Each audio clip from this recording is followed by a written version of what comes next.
Here's the cold truth. Not every prepper tip you see online will save your life. Some might actually get you killed. From useless gear to dangerous food myths, bad prepping advice spreads faster than panic during a blackout. And when disaster really hits, following the wrong plan doesn't just waste time, it wastes your one shot at survival. This isn't about fear, it's about facing facts. Prepping is supposed to make you ready for anything, but some ideas do the exact opposite. So today, we're breaking down the 7 worst prepping ideas ever. The myths, mistakes, and misguided shortcuts that could leave you stranded when it matters most. From stockpiles that spoil to survival hacks that backfire, we'll expose what not to do and what to do instead. Let's get started.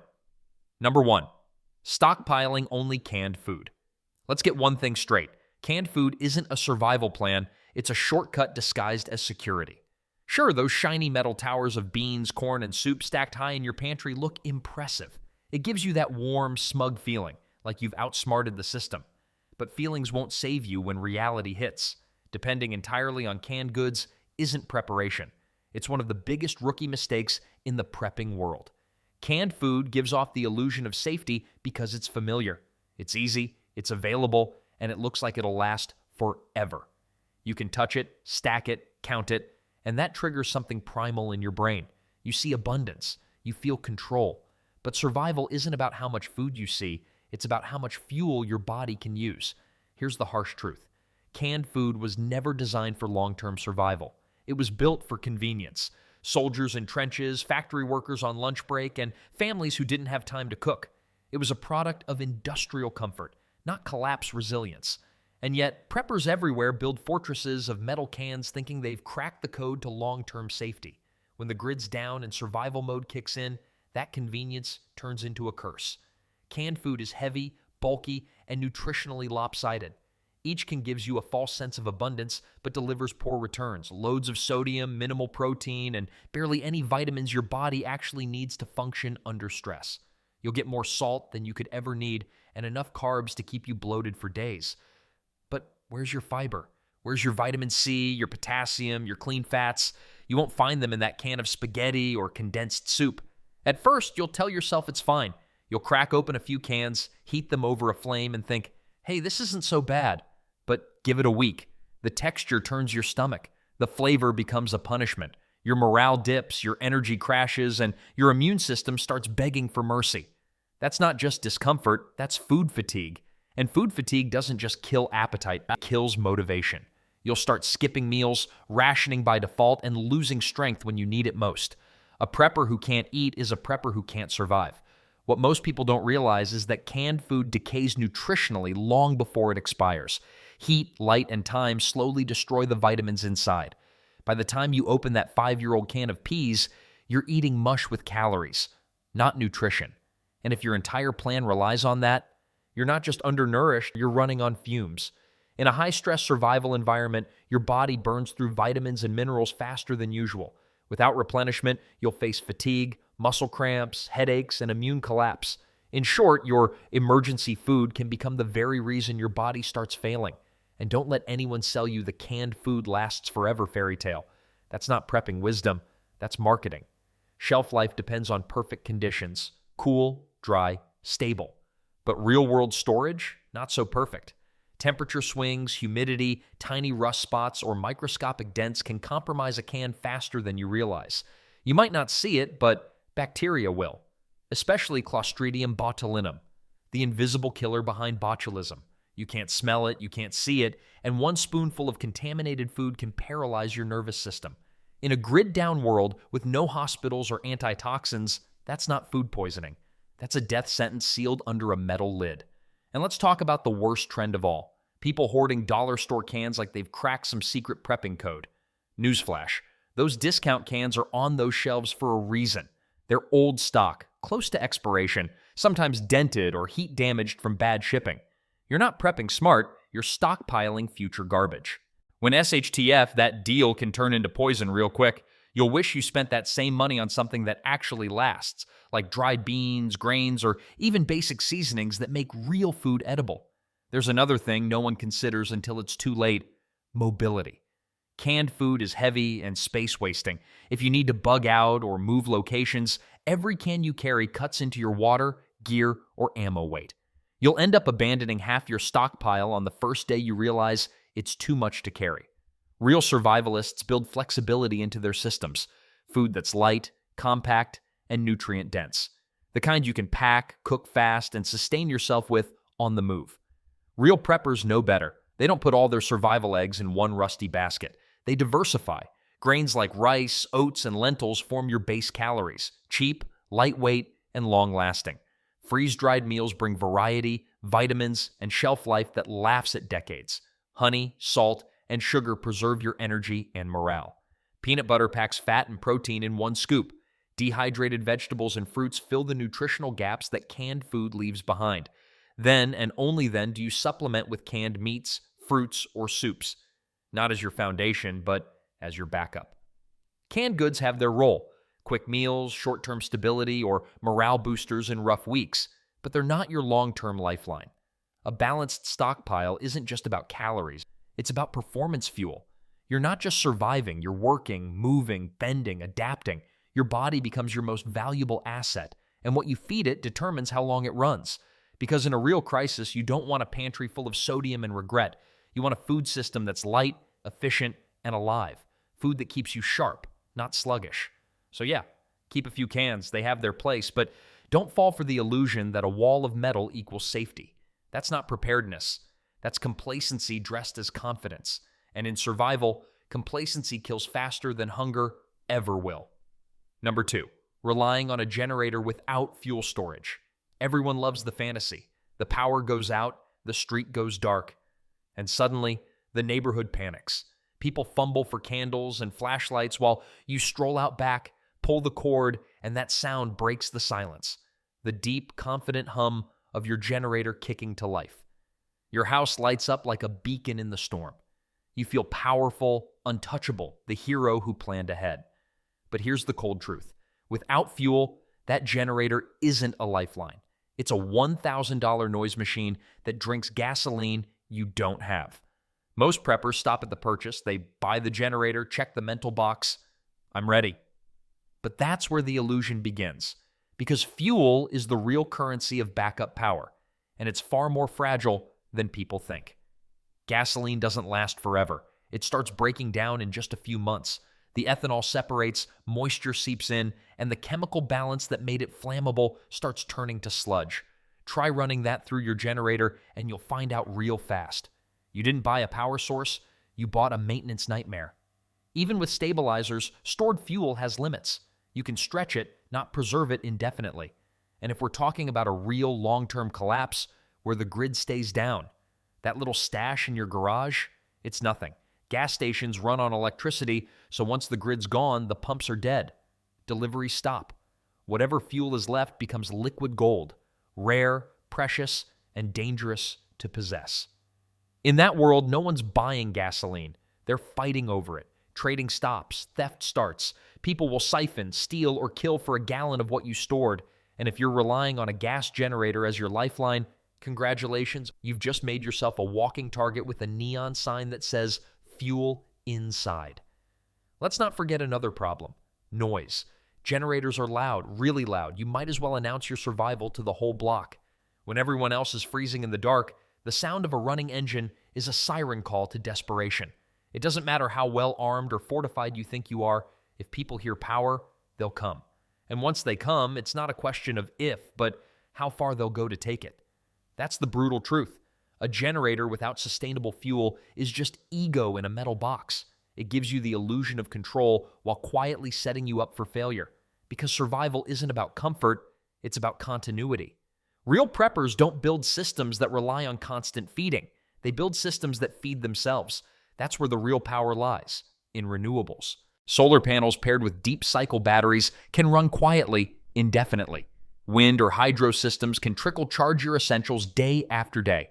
Even small tools, solar lanterns, hand crank radios, rechargeable power banks, can outlast a roaring generator when the gas runs out.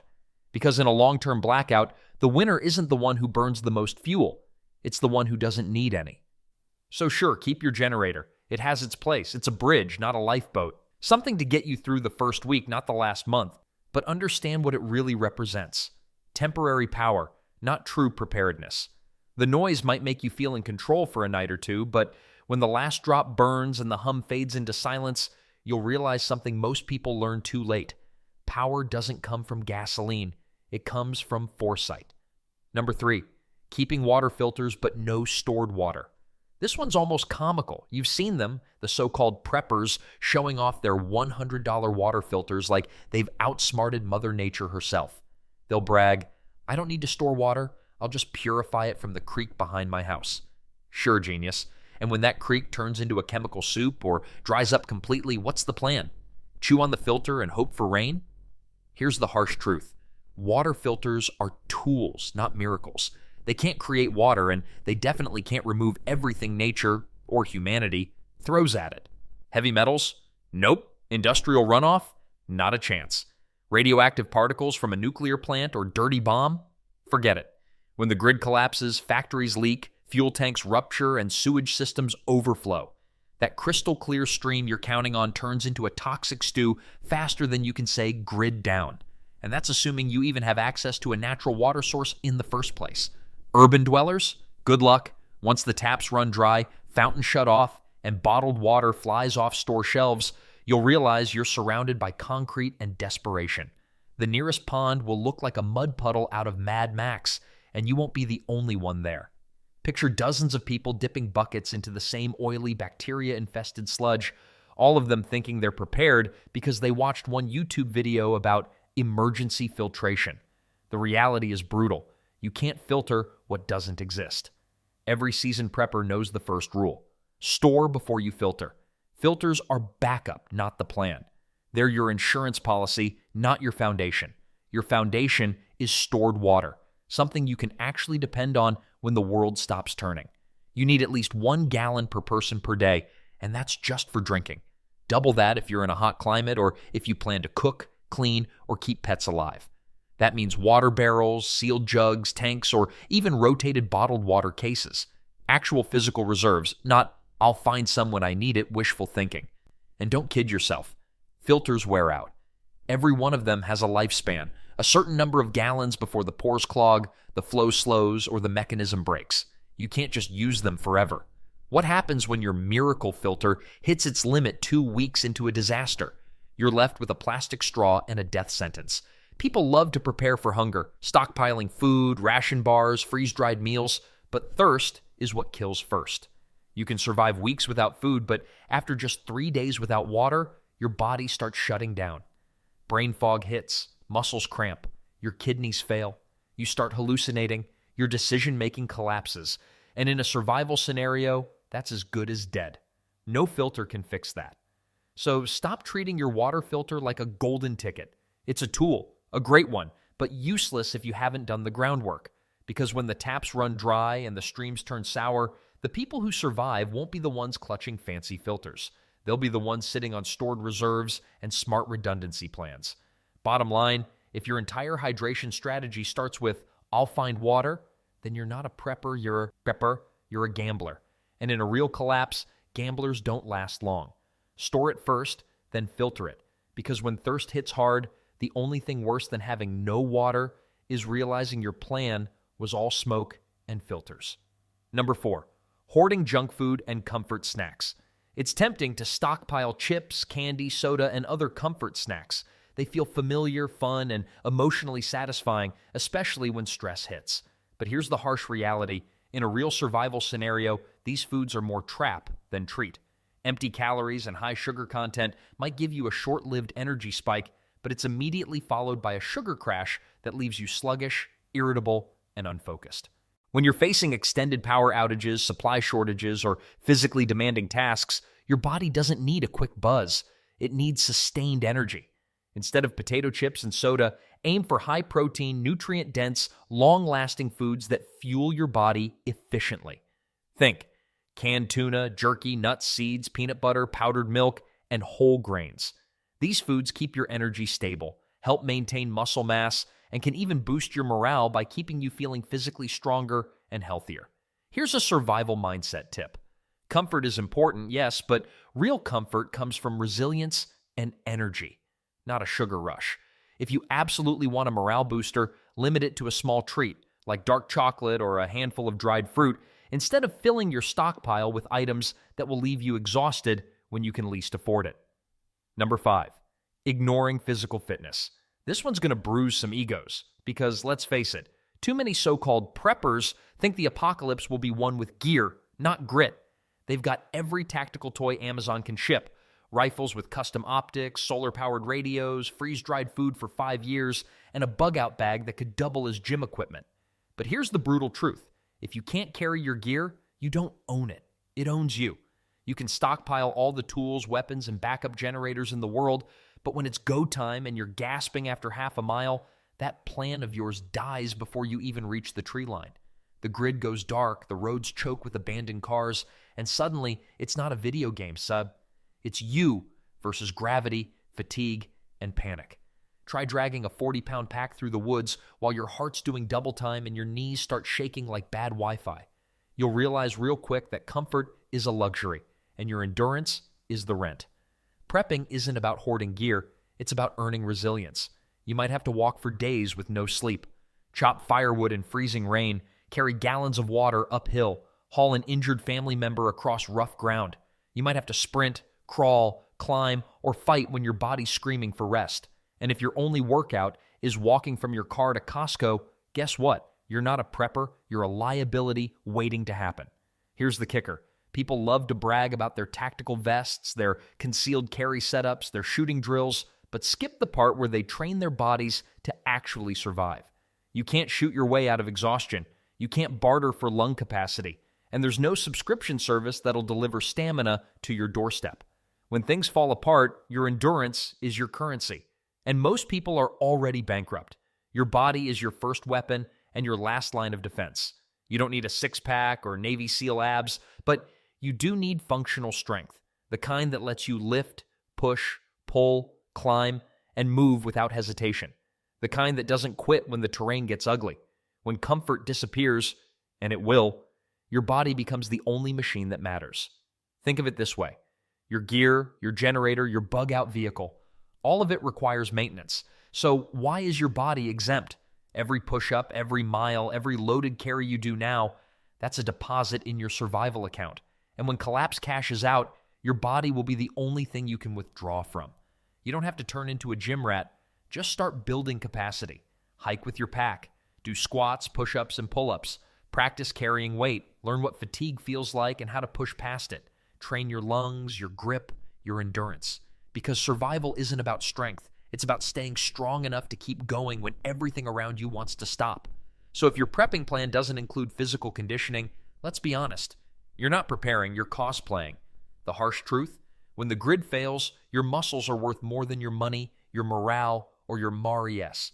Because when survival gets real, the strongest weapon you'll ever have isn't what's in your pack. It's what's pumping blood through your veins. Number 6, believing it won't happen here. This is the deadliest lie of all. The illusion of safety. The smug conviction that our town is different, our country is too advanced, our leaders would never let that happen. It's the lullaby every civilization sings to itself before the lights go out. The same old song, generation after generation, people convincing themselves that collapse is something that happens to other people in other places at other times. Until the sirens start wailing, the ATMs flash out of service, and the illusion shatters overnight. Let's set the record straight. No one is immune. Not your city, not your government, not your economy, not your comfort zone. Every empire that's ever fallen, from Rome to the Soviet Union, from Weimar Germany to modern Venezuela, thought it was invincible right up until the moment it wasn't. They had order, wealth, armies, experts, and still, they crumbled. The same denial echoed in their streets. That could never happen here. And then it did. Remember Katrina, the Texas freeze, the 2020 lockdowns? In each case, it only took days for the illusion of stability to collapse. Grocery stores stripped bare, gas stations bone dry, water gone, power gone, panic everywhere, people fighting over batteries and bottled water, waiting hours for help that never came. The same folks who mocked preppers on Friday were begging for flashlights by Sunday. That's how fast normal turns into gone. The "it won't happen here" crowd is always the loudest. right up until reality humbles them. They refresh government apps, waiting for updates, waiting for rescue, waiting for someone else to fix what they never prepared for. Meanwhile, the people they laughed at are calm, collected, and eating dinner by candlelight. Not because they feared the end, but because they respected the possibility. That's the real difference. Prepping isn't paranoia, it's responsibility. It's understanding that our modern comfort is a fragile illusion built on unstable systems. Power grids, internet servers, just-in-time shipping, fuel supply lines, and human competence. When even one of those systems falters, the rest topple like dominoes. Civilization is only about 9 missed meals away from chaos, and every historical collapse proves it. Denial, though, denial feels safe. It's warm, it's easy, it lets people sleep at night, but it's a poison dressed as peace of mind. People would rather believe everything will stay normal than admit how fragile that normal really is. Pretending the storm won't come doesn't stop the thunder. It just guarantees you'll be the one standing outside when the sky breaks open. So when someone says, "I'll start prepping later," what they're really saying is, "I'll start when it's too late." Because collapse doesn't send invitations or check calendars. It just shows up, fast, ruthless, and right on schedule. The system isn't unbreakable. It's just unbroken for now. And if history has taught us anything, it's this. Comfort makes you blind, and denial makes you the first casualty. Because in survival, denial isn't optimism. It's suicide disguised as comfort. Number 7, copying other people's prep plans. This might just be the most expensive mistake in the prepping world, trying to survive someone else's apocalypse. Too many rookies fall into the YouTube trap. They binge watch top 10 prepper must-haves videos, click every affiliate link, and think, if I just buy what this guy has, I'll be ready. Wrong. What works for a homesteader buried in snow up in Alaska won't save someone sweating through a summer blackout in Phoenix. Blindly copying another prepper's setup is how you end up with a garage full of useless junk. Gear that looks tactical, feels impressive, but doesn't fit your reality. Snowshoes in the desert, heavy-duty winter gear in the tropics, solar panels that barely charge a phone, freeze-dried meals that taste like drywall, a fancy water filter for a place that barely has a water source. You're not preparing, you're role-playing. Prepping isn't about imitation, it's about adaptation. Your plan has to fit your environment, your resources, and your limits. A prepper in Florida doesn't worry about snowstorms. A guy in Montana doesn't worry about hurricanes. Someone living off-grid on 10 acres needs entirely different gear than someone in a downtown apartment with one storage closet and no yard. You can't just copy-paste survival because survival isn't a trend. It's a test. Here's the part most people forget. Gear doesn't equal skill. You can own the same knife, the same fire starter, the same bug-out bag as your favorite influencer, but if you've never used them, they're just expensive props. Real preppers practice. They camp, they hike, they fail, they fix. They know what works, what breaks, and what's worth carrying. They can purify water in the dark, start a fire in the rain, and ration food without panicking. That's not something you can copy. That's something you earn. Because when the lights go out, that YouTuber isn't coming to help you troubleshoot your gear. Their slick video won't tell you how to deal with local floods, contaminated wells, or the fact that you live on the 12th floor with no backup power. Different land, different threats, different game. You can't outsource your survival. And let's be real. Most of those expert prepper lists online aren't gospel. They're marketing. Every shiny gadget comes with a referral link. Every must-have item comes with a commission. That's not prepping, that's advertising. So every time you buy blindly, you're not investing in survival. You're funding someone else's clickbait. The truth is, prepping is personal. It's not about having the biggest stockpile or the fanciest kit. It's about knowing what you need, what you can carry, and what you can actually use under pressure. Build your plan like you'd build a shelter, tailored to your terrain and tested under stress. Start small. Test everything. Adapt constantly. Because survival isn't a copy and paste lifestyle, it's a hands-on skill set. When the grid collapses, no influencer's checklist is going to save you from your own bad purchases. In survival, there's no copy button, only consequences. They say preparation is everything until it isn't. Because let's be real, not all prepper wisdom is actually wise. One bad idea, one lazy shortcut, and suddenly your survival plan turns into a disaster plan. That's the truth behind these 7 worst prepping ideas ever. The myths, the mistakes, the overconfidence that could cost you everything when it matters most. whether it's trusting expired canned food, skipping water storage, or copying someone else's plan. Every bad decision chips away at the only thing that really keeps you alive: self-reliance. Survival isn't about buying gear, it's about thinking smarter. It's about knowing what not to do just as much as what to do. Because when chaos hits, there's no refund policy for bad prep. If this list opened your eyes, good. That's the point. Drop a comment below. Which prepping mistake do you think is the most dangerous? We might feature your take in the next episode, and make sure to hit that subscribe button. Until then, stay alert, stay humble, and remember, in survival, overconfidence kills faster than hunger.